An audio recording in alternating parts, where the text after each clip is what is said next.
KRQE 13 New in the Morning with Matt Morrow, Elizabeth Alvarez, and meteorologist Kristen Van Dyke.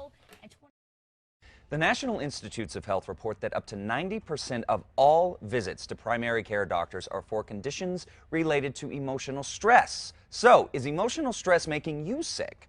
In her book, The Root of All Healing, 7 Steps to Healing Anything, Misa Hopkins shares how we can de-stress and start to heal. And Misa is with me this morning with all the details. Misa, thank you for joining me. I'm so glad to be here. Yeah, I mean, this is really important stuff here. So, you know firsthand how emotional stress can deal with, or how emotional trauma and stress can deal with our illness. So tell me a little about your story. Well, I spent 7 years with an undiagnosable medical condition in which I was producing as much testosterone as a teenage boy. Wow. And I was a woman in my 20s. Now, I was in excruciating pain. I was horribly depressed, and no doctor was able to help me. So I remember standing in front of my bathroom mirror with tears streaming down my face, thinking, this is my whole life. It's going to be this bad. And that was a jolt for me. Yeah. You know, I looked in that mirror and I said, I am going to change this. I am going to heal no matter what. And I did. And you did. I did. Now, fortunately, I found a doctor that was able to diagnose it, was able to prescribe for it. I also paid attention to that stress I was dealing with. And in that process, I had a breakthrough. I remembered that I had been sexually abused as a child. That memory had been repressed. Wow. And when I realized that, I realized I also had created a belief. And the belief was, it's safer to be a man than it is to be a woman. Yeah. So my body created that reality. And that's why it was producing that testosterone. Exactly. Wow. Exactly.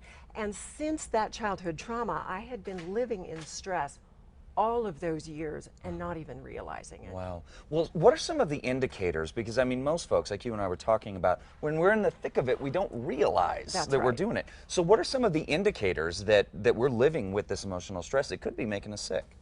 Moodiness, irritability, difficulty sleeping or relaxing, panic attacks, overwhelm, a sense of loneliness, general depression. Those are all indicators. Really? And they lead to serious illnesses. We're talking heart disease, diabetes, obesity, high blood pressure, autoimmune diseases, and those are just a few. So it's really important for us to acknowledge the stress that's happening in our lives. And you know, as you're listening, I'm like, check, check, check, which I'm sure a lot of viewers at home are. So the real question is, how can we de-stress? All right, the first thing to do is avoid as many stressful relationships and situations as you possibly can.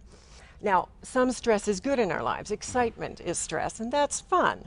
But say, for example, you're calling your elderly mother every day to check on her, and those conversations get stressful, but the first 2 to 3 minutes are pretty good. Cut down your calls to 2 to 3 minutes. We need to be creative in avoiding stress.